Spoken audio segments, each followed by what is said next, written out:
Hello, welcome to Curse. Before we begin, make sure you like this video, subscribe to the channel and leave a comment too. Support keeps these stories alive. Now, let's begin. We had just moved to Los Angeles, not the bright side people talk about, not the places you see in movies. We moved to a quiet part of the city, where the streets felt empty. Even during the day, the houses stood far apart, like they were trying to stay away from each other. My father said it was cheaper. My mother said it was peaceful. But the moment I stepped out of the car, I felt something was wrong. The house was old, but not broken. It looked normal at first, but something about it felt off. The paint on the walls had faded, and the windows looked dark, even in sunlight. The front door was slightly open when we arrived. My father laughed and said, "The agent must have forgotten to lock it," but I kept looking at that door because it did not feel like a mistake. It felt like it was waiting for us. Walked inside slowly, and the air felt colder than it should have been. There was a strange smell that was not strong, but impossible to ignore. It felt like the house had been closed for too long. My little sister Emily walked in behind me, and she did not look scared at all. She looked curious, like she always did while my parents talked about rooms and furniture. Emily started walking deeper into the house, so I followed her because something did not feel right. I found her standing in one of the back rooms. She was completely still and staring at something in the corner. Called her name, but she did not answer. Walked closer, and then I saw it. There was a wooden chair in the corner of the room, and sitting on it was a doll. It looked old and dusty, but it was placed perfectly upright. The doll was facing the door as if it had been watching us enter. Melly smiled when she saw it. She said the doll looked lonely. I felt that same heavy feeling again as soon as I looked at it. The air around it felt different and harder to breathe. Tata told her to leave it alone, but she slowly walked toward it. Titly looked like she was being pulled closer. Before I could stop her, she picked it up. The moment she touched it, the room felt colder. Everything went quiet, in a way that did not feel natural. Emily hugged the doll, and said she wanted to keep it. My parents did not think much about it, and said it was probably left behind. We should have thrown it away, but we did not. Night was our first night in the house. We did not have much furniture, so we slept on mattresses on the floor. House felt too quiet, and every small sound felt louder than it should have.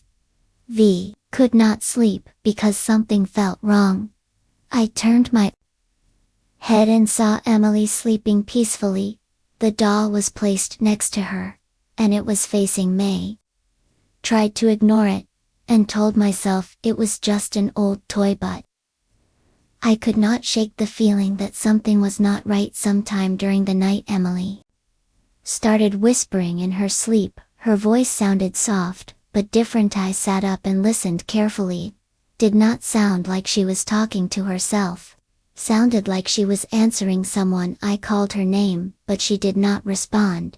She kept whispering, as if someone was speaking back to Harry. Slowly looked at the doll for a moment. It felt like it was not in the same position anymore. Its head looked slightly tilted, like it was listening to her. That was the moment when real fear started to grow inside.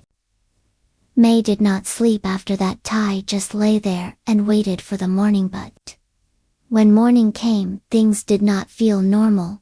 Maylee was quieter than usual. She stayed close to the doll, and did not leave it, even for a moment. She carried it everywhere, like it meant something important, and that was when I realized, bringing that doll into the house was the worst mistake we had made. The morning felt quiet in a way that did not feel normal. It was not peaceful, and it was not commit.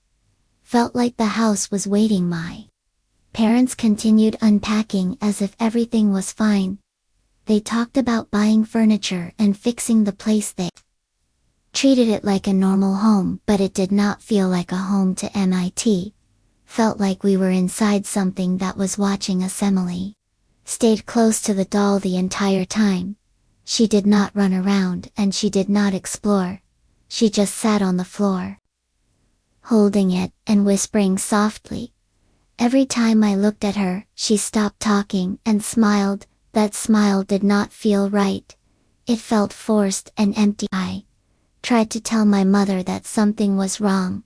She said Emily was just tired from the move. I wanted to believe that, but I could not. Later that afternoon, my father asked me to help him check the basement. He said there were still things left behind and we needed to clear them. I did not want to go, but I followed him anyway. The basement door was near the kitchen and it looked smaller than the other doors. It felt like it did not belong there. My father opened it, and a cold wave of air hit us immediately. It was much colder than the rest of the house. He laughed and said it was just bad airflow, but I knew it was something else. There was a smell coming from below. It was old and heavy and impossible to ignore. We started walking down the stairs. Slowly, each step made a sound that echoed too loudly. The basement was larger than I expected. It was almost empty except for a few boxes. But the walls were not normal. They were covered in deep scratches. Hundreds of them. Some looked fresh and some looked very old. They were not random. They looked desperate, like someone had been trying to escape. My father ignored the walls and started opening the boxes. I could not take my eyes off the scratches. The deeper I looked, the worse they felt. Then I noticed something strange behind one of the boxes. Part of the wall looked different. It was darker and uneven. I moved closer and pushed the box aside. There was a wooden panel nailed into the wall. It looked rushed and careless, like someone had tried to hide something quickly. My father saw it and stopped what he was doing for the first time. He looked unsure, but instead of leaving it alone, he started removing the nails. Nail came out with a sharp sound that echoed through the basement. When the last nail came loose, the panel dropped forward. Behind it there was a small hidden space. It was not deep, but it was enough to hide something. My father reached inside and pulled out a small box. It was old and covered in dust. We took it upstairs and placed it on the table. My mother immediately told him not to open it. She said it did not feel right, but he opened it anyway. Inside there were drawings and papers. They looked like they were made by a child, but something about them felt wrong.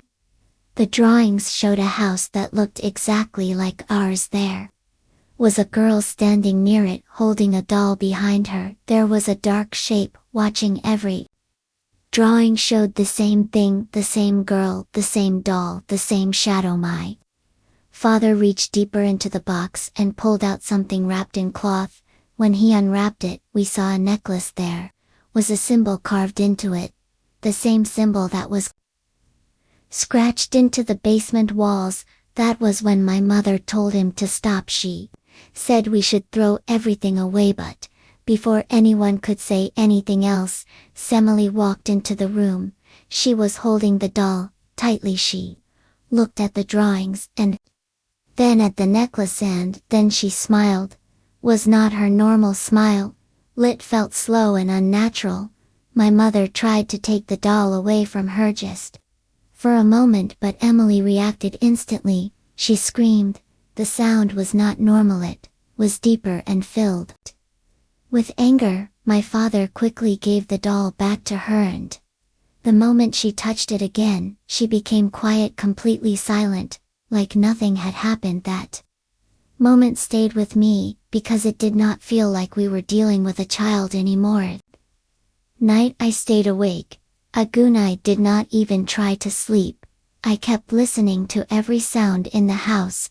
At first everything was silent, then slowly I started hearing something, a faint sound coming from the walls. It sounded like whispering, very soft and distant. First I thought I was imagining it, but the sound started moving. It felt like it was traveling through the walls. Getting closer, I stood up and followed the sound, step by step through the hallway until I reached Emily's room. Her door was slightly open. The whispering stopped the moment I touched the door. I pushed it open. Slowly Emily was sitting on her bed. She was awake. The doll was in her lap. She was staring at the wall. Called her name softly. She did not respond. She slowly raised her hand and pointed at the wall. I looked where she was pointing. At first I saw nothing, then I noticed something move. The wall was shifting slightly, like something was pressing from the other side, trying to come through. Then the whispering started again. This time it was louder, clear enough to understand. It was repeating the same sentence again and again. The voice did not sound human. It sounded dry and empty, and it was coming from inside the wall right behind. Emily stood there frozen as the voice kept repeating the same words. Let me out, let me out, let me out. And then, suddenly, the wall cracked. The crack in the wall did not look normal. The crack spread slowly as if something inside was pushing against it. Stepped back without realizing it. My heart started beating faster with every second. Emily did not move. She kept staring at the wall as if she was waiting for something. The doll rested in her lap, and it faced the crack. The whispering stopped completely. The silence that followed felt worse. The air became heavy and suffocating. Then the wall broke. Did not break loudly. It did not break violently. The wall split open. Slowly it looked as if something inside was forcing its way through. Dark gap appeared in the wall. Cold air rushed out of it. The cold felt stronger than before. Then I saw it clearly. A hand appeared from inside the wall. The hand looked thin and pale. The hand slowly pushed through the broken surface. The fingers looked long and unnatural. The fingers moved slowly, as if they had not moved in years. I could not move. I could not speak.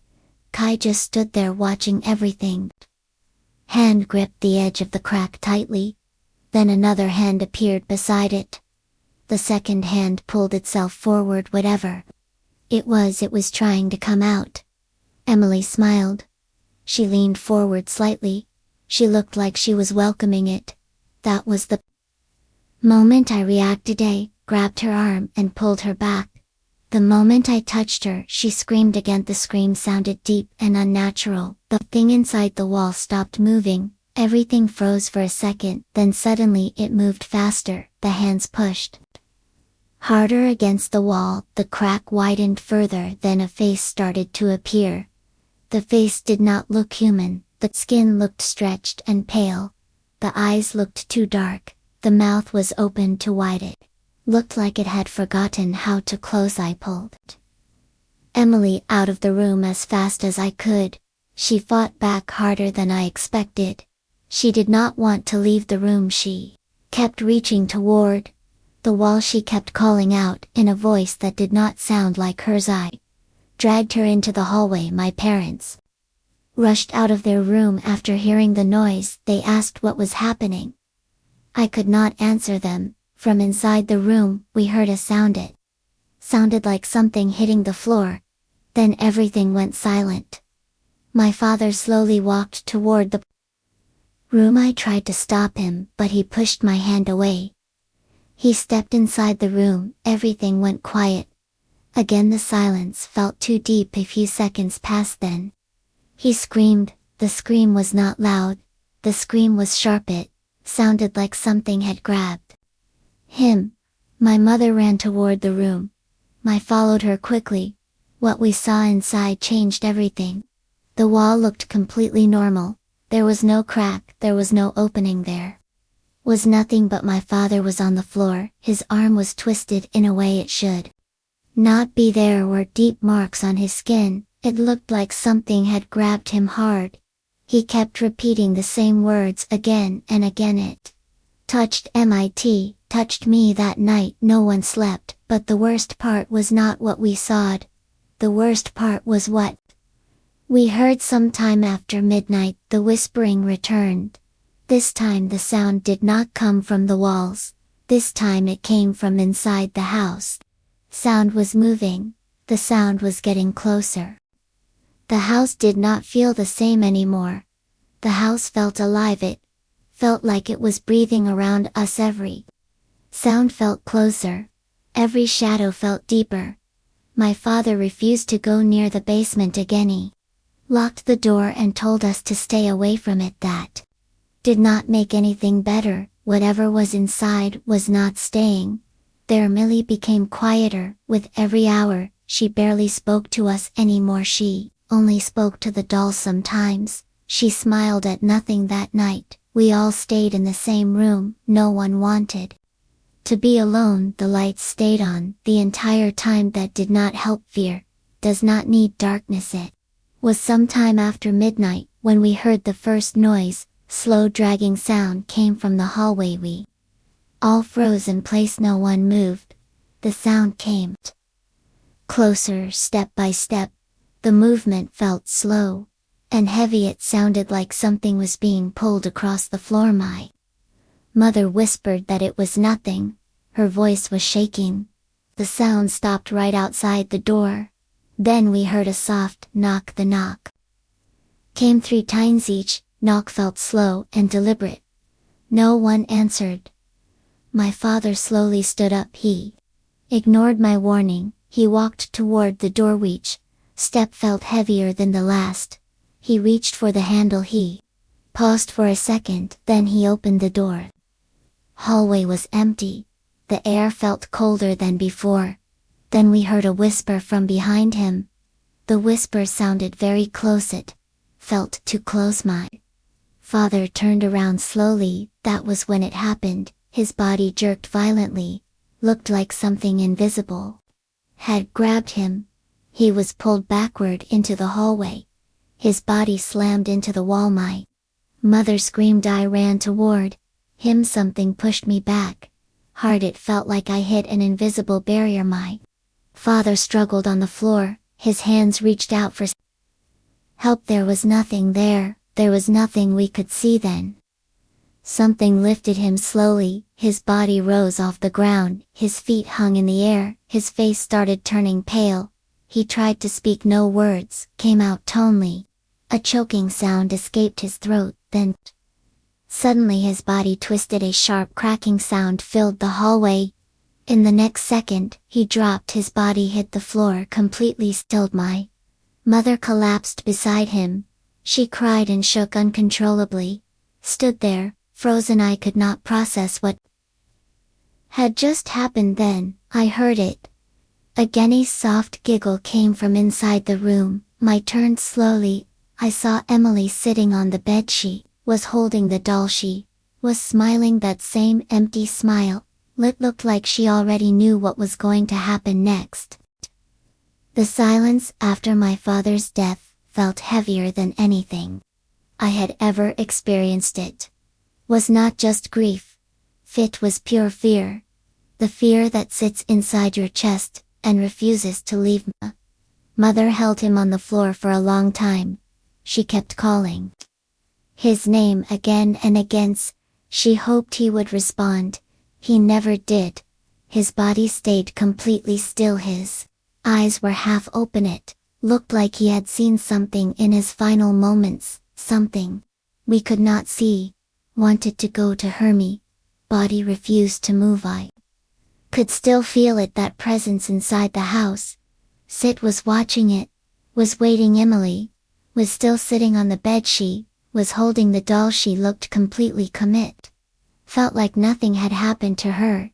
That was what scared me the most. The death did not scare me as much. The violence did not scare me as much. Her reaction terrified me. The absence of fear felt wrong. I slowly walked toward. Harry moved carefully with every step. I called her name softly. She looked at me for a brief second. I noticed something. There was a flicker of fear in her eyes. It looked like she was still there somewhere hidden, deep inside. I told her that we had to leave immediately. She slowly shook her head. She hugged the doll tighter. She whispered something I could not hear then. She looked back at Mesh, smiled again. That same empty smile returned at that moment.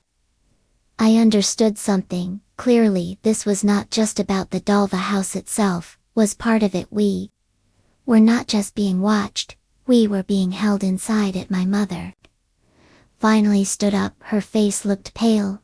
Her eyes were red. There was something broken inside her. She looked at me and said we had to leave immediately. We grabbed whatever we could. We did not think about packing anything properly. Nothing mattered anymore. We only wanted to get out. I took Emily's hand and tried to pull her toward the door. At first she resisted, then suddenly she stood up. She moved quietly. She did not say anything. That made everything worse. Felt like she was not choosing to follow it. Felt like something else allowed her to move. We walked toward the front door together. We moved step by step. The house felt colder with every step though. Air felt thicker. It became harder to breathe. I reached for the door handle. I pulled the handle slowly. Door did not open. I pulled harder. Nothing happened.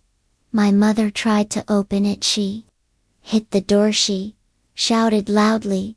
The door did not move at all. Then we heard it again. That whisper returned. This time it sounded louder. This time it sounded clearer. The voice came from everywhere. It came from the walls. It came from the ceiling. It came from the floor. The sounds surrounded us completely. You cannot leave. The voice did not sound human. It sounded dry and hollow. It felt like it had been waiting for a very long time. Emily started laughing. The laugh started softly. Then it became louder. I turned toward her. She was standing completely still. She was looking at the ceiling. The doll was facing us. For the first time I noticed something clearly. Its eyes looked wrong. They were not normal. They looked wet. They looked alive. They were watching us. Then, suddenly, every light in the house went out. Darkness covered everything instantly. My mother screamed. I reached out, trying to find her before I could move. Something brushed past MIT. Moved fast. It felt cold. It did not feel human. Heard footsteps running in the dark. There was more than one. They were moving around us. They were getting closer. Then everything went silent. Again when the lights came back on, Emily was gone. The moment we realized Emily was gone, everything inside me collapsed. My mother started screaming, her name running from room to room, searching everywhere, but I already knew. I could feel it. She was not upstairs. She was not upstairs. She was somewhere deeper, somewhere we were not supposed to go. The basement, the door that my father had locked earlier, was now slightly open. I stared at it for a few seconds, straining to convince myself it was not real, but the cold air coming from inside told me everything. My mother saw it too. She stopped moving. Her breathing became heavier. She shook her head. Slow layers, if refusing to accept it, but then heard it. Emily, her voice soft, calling for help from below. My mother ran toward the basement door without thinking. I followed her immediately. Moment we stepped closer, smell returned stronger than before, heavy and suffocating, like something had been waiting for us. We stepped down slowly. The stairs creaked louder than before. Every step felt like we were going deeper into something alive. Basement looked different. The scratches on the walls seemed darker, deeper, more aggressive, like they had changed. And in the center of the basement, saw her Molly was standing there, facing away from us, completely still. The doll was in her hands. My mother rushed toward her, calling her name, but something felt wrong. Emily did not move, not even a little lie. Felt my body freeze. Instinct told me to stop. But my mother kept going. She grabbed Emily's shoulder and turned her around. What I saw in that moment was not my sister. Her face was pale, her eyes were darker, and her expression empty, limpid. She smiled slowly and spoke, but it was not her voice. It was deeper, colder. It said, "You came back before we could react." Lights in the basement started flickering. Walls began to shake slightly, and from behind Emily's same wall, one we had opened before, started cracking again, but this time it was not slow. It spread quickly, violently, like something inside was desperate to get out. My mother pulled Emily back, trying to take her away, but Emily did not move. She stood there, one shaken as the wall behind her broke open. A dark shape started forming inside the crack, larger than before, stronger, and this time it was not just hands. Something else was coming through, something bigger, something worse. The whispering returned, louder than ever, filling the entire basement. I stepped back, my heart racing, because I realized something. This was not the beginning, this was not even the middle, this was exactly what it wanted, for us to come down here, for us to see it, for us to understand that we were already too late. Then the thing inside the wall finally showed its face. The thing inside the wall moved forward. The crack widened slowly. The darkness inside it felt deeper than before. Then its face came into view. The face did not belong to anything human. Its skin looked stretched, and thin. Its eyes were completely black. Reflection, no life, just darkness. Its mouth stayed open too wide, like it was never meant to close. A slow, wet sound came from inside it, like something breathing through broken lungs. My mother stepped back. She pulled Emily again, this time harder. Emily did not react. Molly kept smiling. The creature pushed itself further out. Its arms looked longer than before. They bent in ways that did not feel right. The fingers touched the floor slowly, carefully, like it was learning how to move. Again, I felt my legs shaking, my chest felt tight. The air in the basement became colder. Then the creature moved faster. Its head tilted suddenly, and it looked directly at us, not at Emily, not at my mother, at Mayfrose. It knew I was watching. It started crawling out, dragging its body across the floor, leaving dark marks behind. My mother screamed. She pulled Emily with all her strength. Emily suddenly snapped. She turned toward my mother. Her smile disappeared. Her face twisted in anger. Then she screamed, that same deep, unnatural scream. The creature reacted instantly, lunged forward too fast to see clearly. Its hand wrapped around my mother's neck. She did not even get time to react. Her body lifted into the air, her feet kicked helplessly, her hands tried to grab something. There was nothing. I rushed forward. My body moved without thinking. I tried to pull her down. The creature turned its head toward me. Its mouth opened. Witter, a horrible sound came out. Then, with a sudden force, it slammed my mother into the wall. The sound echoed through the basement. Her body dropped instantly. She did not move again. Everything inside me broke. I screamed. I grabbed Emily, pulled her with everything I had. This time she resisted violently. She scratched my arm, her nails cut deep into my skin.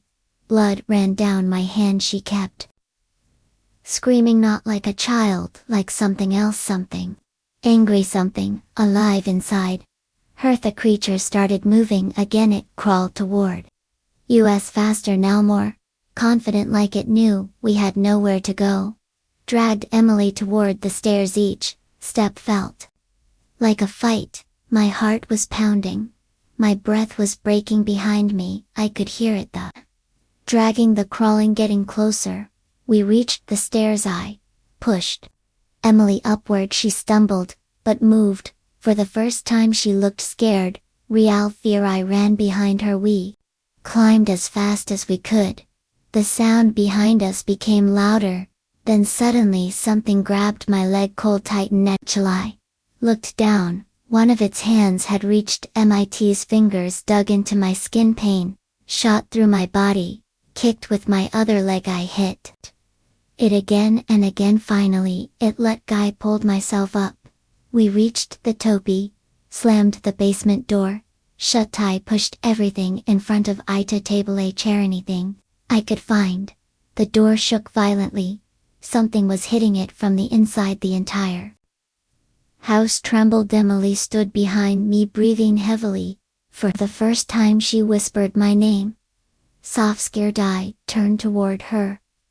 Her eyes looked normal again. For a moment, I thought it was over. I was wrong. The banging on the basement door stopped. Suddenly, the silence returned. Again, but this time it felt worse. The house felt like it was listening, waiting, watching every move. Millie held my arm tightly. Her hands were shaking. She kept looking toward the door like she expected it to open at any moment. Ty told her we had to leave the house. Immediately she nodded slowly. We moved toward the main door, step by step, carefully. The house felt darker now. Even with the lights on, the shadows looked deeper.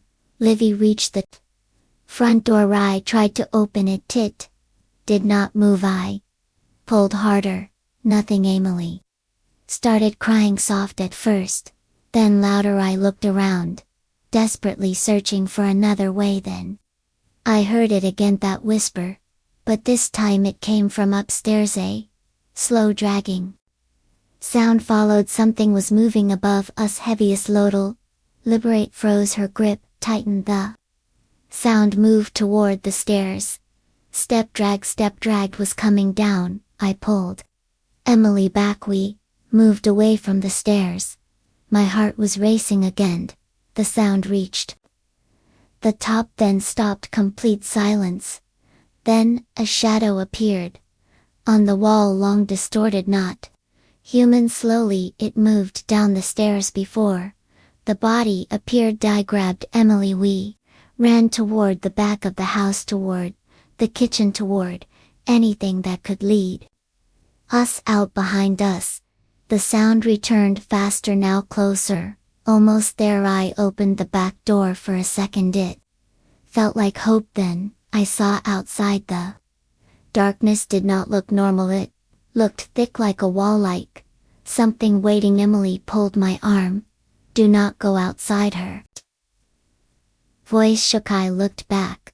The creature was there at the end of the hallway, standing, this time tall, wrong. Its body twisted unnaturally. Its head tilted, its mouth open wider than before. It started walking toward us, slowly, like it knew we could not escape. I pushed Emily behind. Many hands were shaking.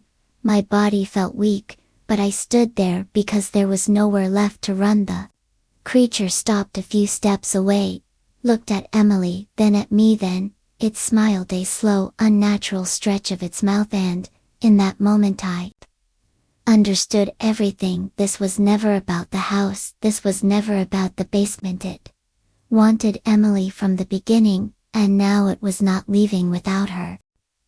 The creature did not move immediately, just stood there, watching Emily, watching me. Its head slowly tilted, like it was deciding something. Emily moved closer to Mesh, held my arm tightly.